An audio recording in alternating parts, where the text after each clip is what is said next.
Welcome to Pick Me Up at 9, the show where we go on a date and you get to participate.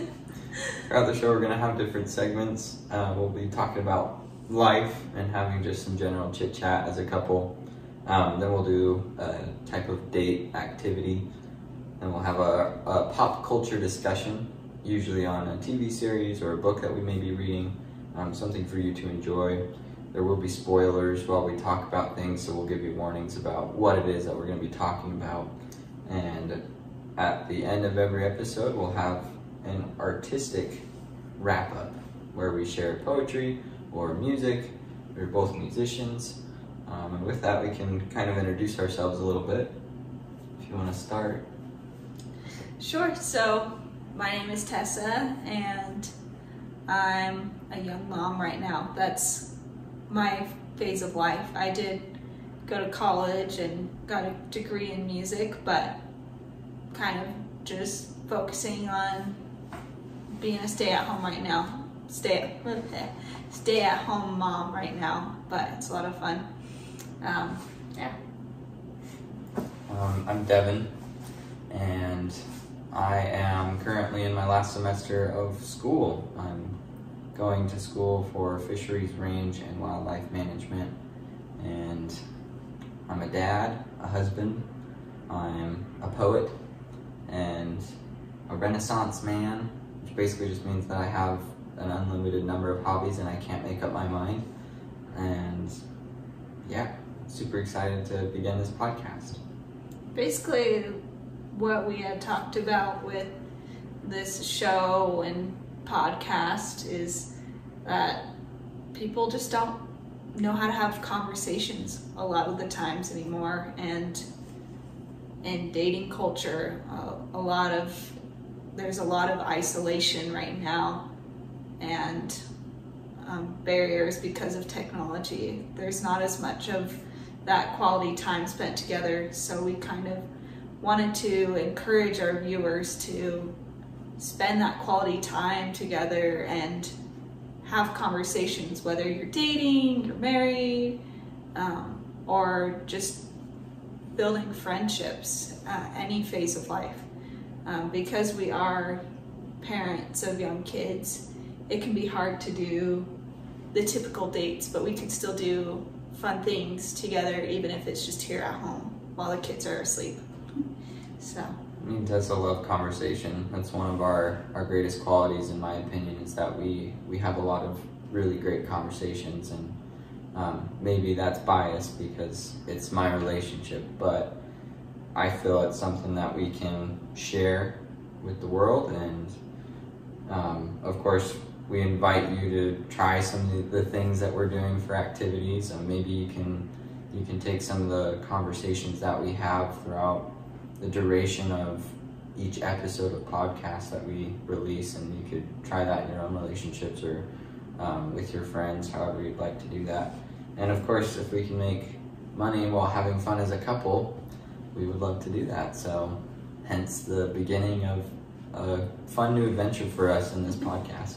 Yeah, we are new at this, so it might be a little rusty here at the beginning. Totally. We're in an apartment right now, and like we said, our kids are in bed. Yep. So they're sleeping. We're doing the right best here we on can. the side of the wall. Who knows? Might have to feed a baby and cut the video, but we're excited to have you guys join us along. Okay, let's dive into the date. Or what were you thinking? I kind of wanted to just, start with our conversation actually, and just, we can make it basic and just say, how's it going? How was your week? How was your weekend? How are you doing right now? Pretty good. Yeah. It's my birthday today. It is her birthday. That's what I was looking for. I was fishing for it. Oh, okay. It's your birthday. That's been fun. So this is a podcast that's beginning as kind of like a little birthday present for my sweetheart. I wanted to do this on my birthday. This is her idea. But yeah, it's been a good few days. We've just been hanging out a lot with our kids, and I've basically skipped school today. Didn't really have classes, just so I could, hang out with Tessa and my kids, and that's all that's been going on right now. We're in the middle of a semester, so. Yep, he's gonna be gone for 4 days. Yeah, mandatory field trip, looking at plants in southern Utah. So that'll be interesting.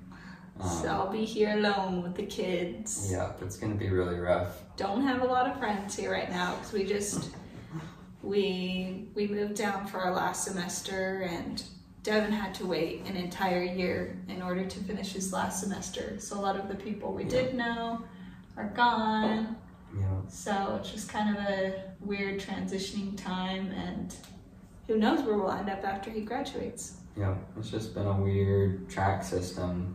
Classes didn't line up exactly as they should have for me, and now I'm finally finishing a whole year later than I should have because of classes not lining up. But we're speeding headlong for that finish line, for that diploma, and we'll see where life takes us. You never know. We could be doing this podcast in a completely different state, in a new home, somewhere else. Maybe even a new country. Who knows? I'm just kidding. All right. We can go on to our next segment now. Okay. For the date activity. Devin came up with this one. So you may have heard of Pictionary, but have you heard of clay Pictionary?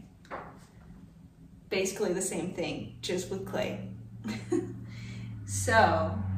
And I don't have super colorful clay. In fact, I just have white clay. We're gonna get a little bit of interesting context here. We're gonna move our centerpiece off the tables so that we can see what we're doing a little bit better. Oh yeah, we didn't even talk about that. We have a phone on the table, a little vintage phone. Kind of the vibe I'm trying to go for is retro dating. Because back in the day, you give the person you're interested in going out with a call on the phone and say, hey, pick me up at 9, see what we did there. Yep. For us, it's at 9, because hopefully our kids are all asleep at that point. But yeah, the phone is kind of a symbol of dating, continuing to date, and keeping up the conversation. But yeah, here's our white clay. So it's going to be even more tricky to tell what we're making this game. Yeah. You're so strong. Thank you. We're gonna use a cutting board. I'm trying to just put a couple of different sizes of this clay on here. We need a timer. I can use my phone if you think that'll work. That should be fun. Hopefully this is enough clay. If not, there's a few different sizes of clay. If not, the tub will just be right there.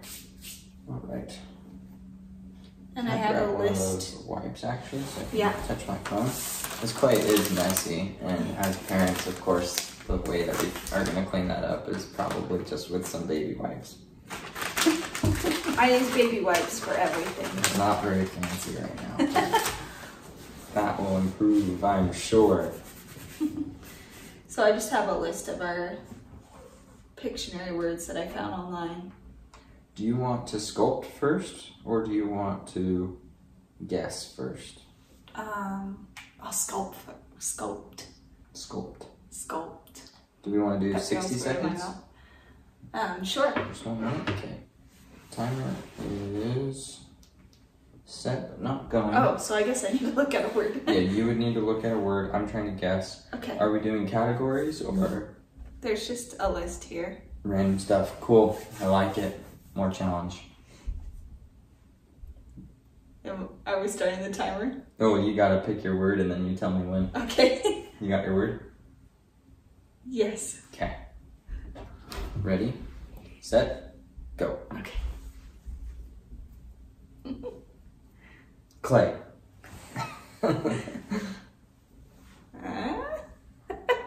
Is it a bird? Is it a shoe? Yes! It is? Wow. Okay. 15 seconds, guys. I'm a good guesser. So, are we trying to see how many we can get in a minute, or just taking turns? We can just take turns and see how many we can get. So that would be like a point for me. Okay. And we can keep score. Sounds good. All right. So we'll just have to remember score, if that's all right. So I don't have anywhere to write it. All right, I need to pick a word. Ooh, should I do something crazy? Yes. I'm excited. This is actually very therapeutic. Just playing with the clay. It's a good stress reliever. All right, I got one. Okay, I'm ready. Scoot this phone over to you. I'm just gonna unplug it from the charger. Okay. 1 minute, and you tell me when to go. Ready, set, go. Okay. This is Crayola air dry clay. Just in case you're curious. Is it bones, a flower, a belly button? This is what I got so far. If you can tell. It's a belly button. It's not a belly button. Ooh. A guitar. That's what it is. It's a guitar. That's pretty good. Oh. You got 30 seconds? That was 30 seconds. This is what I ended up with, guys. It's not the best, but there's my guitar. Better than my shoe. We must be able to read each other's minds pretty well, though. Yeah. Might be I don't know how you would have gotten shoe from mine. Might be a little biased here. Okay. Do we just want to do it one more time? Yeah, let's do it one more time. Okay. Okay, do you have your word? Nope. Gonna need that. Yep. Okay. Maybe I should let her win since it's her birthday. Let's see. I got it. You got it? Ready? Yeah. Set, go.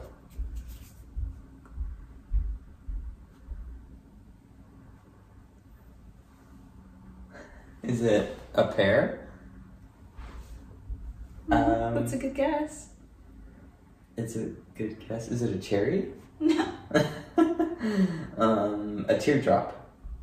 Raindrop? It's a water droplet. Water. Rain. Yes. It's rain.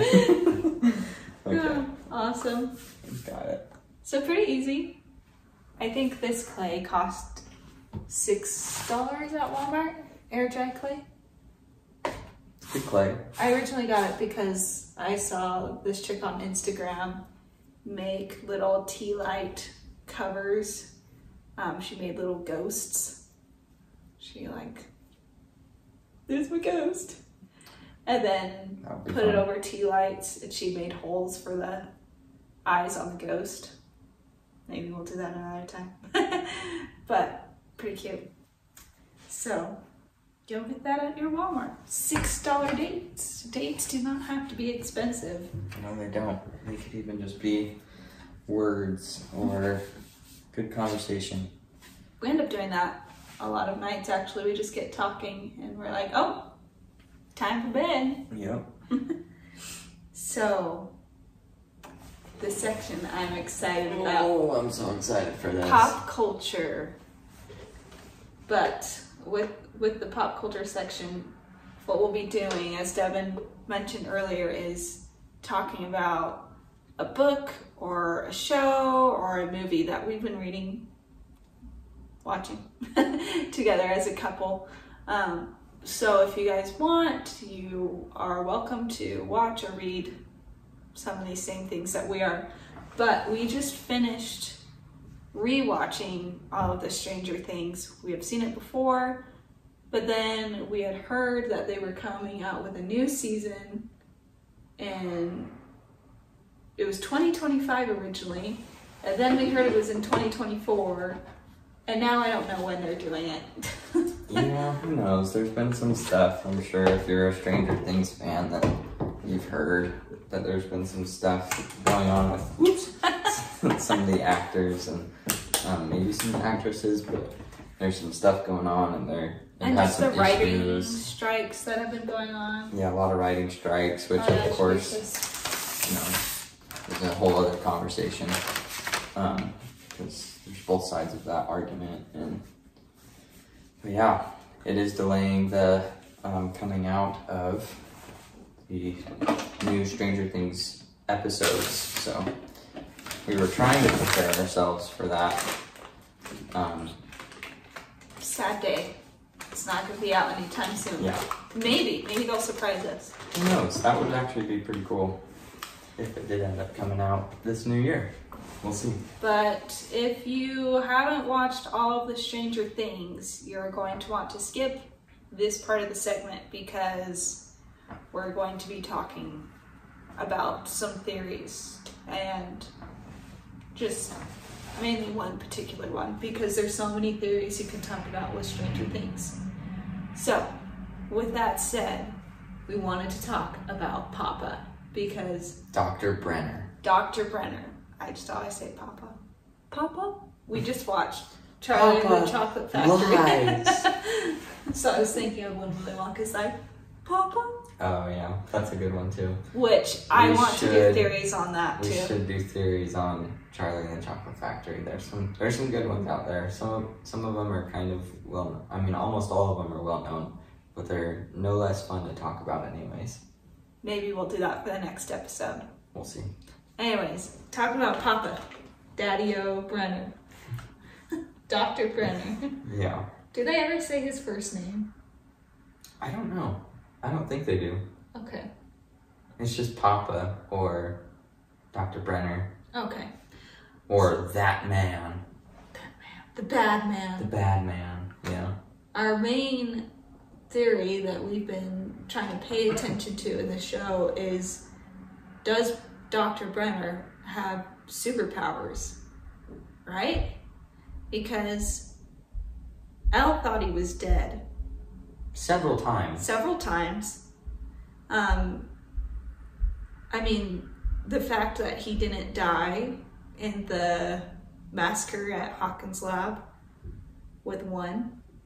Well, there were several, actually. There were several events where he should have died. In the very first season, he was attacked by the Demogorgon. After it came through the wall at the school, the Demogorgon leaped on him. Or at least that's what it looked like. And everyone else died. So why didn't Dr. Brenner die? And then with the massacre, like you were saying, he was like the only one who didn't get killed with the initial attack from one or Vecna. Yeah, you see Elle defending herself against people from the lab all the time and different government officials, and he just ends up okay and shows up in the 4th season. Yep. Yeah, there's some interesting theories out there. There is one theory that I really like, that perhaps he is Zero. That somewhere on his person he has a tattoo of the number 0 or the value of 0. And that being said, it would make sense why he's numbered all of these children 1, 2, 3, 4, 5, all the way to 11, who I think is the last one. I'm not sure. We'll I have feel to like look I into saw, at least in the 4th season, it seemed like there were kids that were either her same age or younger, which I guess doesn't necessarily matter with who is first or whatever or last, unless you believe the theory that they are actually his children and that he impregnated women that had superpowers, like That would be crazy. Elle's mom, or just somehow transferred his DNA onto them through in vitro or something. Yeah. Or maybe he's just the source of everyone's powers in the first place. Like maybe he's able to teach them somehow. Like transfer it to people. There's a part in the last season when Elle is at the facility, the government facility. She's with Papa. She's with the other doctor, the nice guy. I forget his name. Shoot. I don't It remember starts with his an name. O or something. It's like, not Owen or... it might be Owen.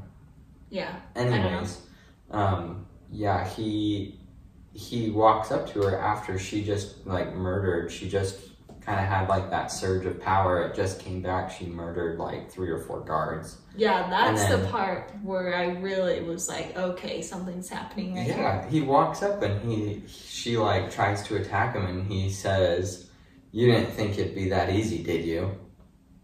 Why was she able to just like murder a few guards and then all of a sudden? Yeah, not able to murder Dr. Brenner, like, or at least send him flying backwards to get him away from her. There's a lot of little incidents like that would prove or explain that maybe he does have some sort of gifts, powers of some sort. Who knows? That's what I'm thinking. Yeah, even the actor, I mean, I don't think he knows exactly what's going on, or at least he's pretending to not know exactly what's going on, but he believes that Dr. Brenner has powers, and he hopes that he's coming back. So I think we're on the right track here. Well, maybe he's the one who really created the Upside Down. I mean, they kind of made it seem like Elle did create it, but that delves into a whole bunch of other theories, which we could talk about another time too. There's so many theories about Stranger Things. I mean, like, what's the deal with Will, you know? And I don't want to get into it, but like, what's his deal? Not the fact that he's, you know, got some sort of emotions that were kind of hinted very strongly at the end of the last season, but I mean, like, he probably has powers. He probably has powers. He's probably gifted. Why would the Demogorgon attack him? And the fact that he never died in the Upside Down, and he was there for a while. There's so many things. Like I said, we're not gonna get into it. It's a whole new thing. All right, what's our next segment here? Ooh, we're wrapping up with poetry. Nice. Poetry is dear to Devin's heart. In fact, if you look up the meaning of the name Devin, pretty sure it means poet. Yeah. Yep. Yeah, poetry has been something that I've been doing for, oh gosh, quite a few years. I'd say at least 8, if not more. I find it very valuable, especially to men who seemingly always struggle with demonstrating their emotions, and I got some stuff in the works. We'll see what happens with the poetry in the future, and I'm excited to share that with the world through this medium. But yeah, we both enjoy artistic things, and this segment's going to be all about that, you know, demonstrating our love for artistic things. Maybe we'll sing for you guys sometime. Tessa's a very gifted musician. I dabble a little bit, and but yeah, that's kind of how we bonded. That is how we bonded at first, when we first started dating, and we'll cover that in an episode in the future, I'm sure, our whole story. But when we first started dating, that was a big part of it, was our affinity towards music. So that'll be fun to get into. We'll talk about music, we'll talk about art, we'll talk about poetry, maybe some quotes that we heard that day or whatever comes up. But today we're going to be doing poetry. And we haven't shared our poems with each other. Nope. We basically just invited each other to pick a poem. We're going to read them for each other for the first time. They're not our poems. They're poems that we found on the internet, and you could read them to each other and maybe share what we liked about them, discuss them a little bit. Again, just trying to encourage each other to keep that conversation going. Did you want to share your poem first? I can, yeah. I was I was struggling to find out or to figure out which poem I was going to share for our very first episode, because there's so many good ones. But instead of trying to pick one that kind of fit the theme of Tessa's birthday today or our first episode, I just picked a random one. This one comes from Walt Whitman, who was an American poet and a journalist, and he was considered one of the most influential American poets. He has a lot of different works. I'm sure you've heard of his name before. But this one is one of my favorites by Walt Whitman. It's called A Clear Midnight. This is the hour, O soul, thy free flight into the wordless, away from books, away from art, the day erased, the lesson done, thee fully forth emerging, silent gazing, pondering the themes thou lovest best, night, sleep, death, and the stars. And I really like this poem because it's pretty short. A lot of his poetry is pretty long. Do you mind if I see it? Yeah, you can add it right there.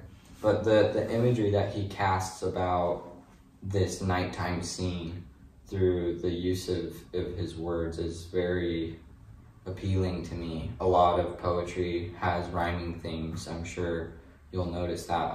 If I ever share my own poetry, a lot of my poetry is rhyming.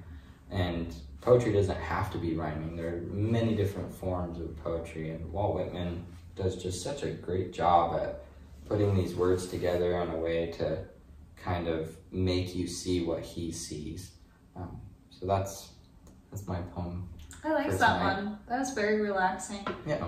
It kind of makes me think of how I feel after I put our little boy to bed at night. He usually finishes getting our daughter ready. She's a toddler, and then I'm usually getting the younger one, our baby boy, ready for bed. But anyways, after I put him to bed, I just kind of stay in the room because he's in our bedroom, and I just stay in there for a little bit in the dark and just kind of have that quiet time. I mean, a lot of the times I end up maybe sending Devin some reels on Instagram while I'm in there, making sure that he's asleep. At least one. Yeah, but it's nice to have the calm darkness at the end of the day, less noise, and I think we all need that time where things are a little bit more still,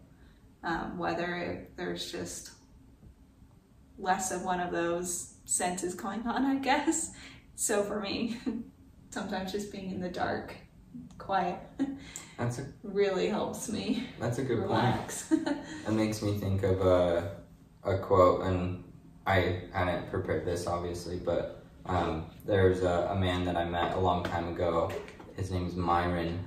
He was a boxer and had the chance to go pro, but never ended up doing it. But he chased his boxing career for years and ended up kind of losing his family over his love for boxing. And he told me something that was very beautiful that I have always held dear and I've written down several times. And he basically just said, you pass a lot of beautiful things up in life by being too busy.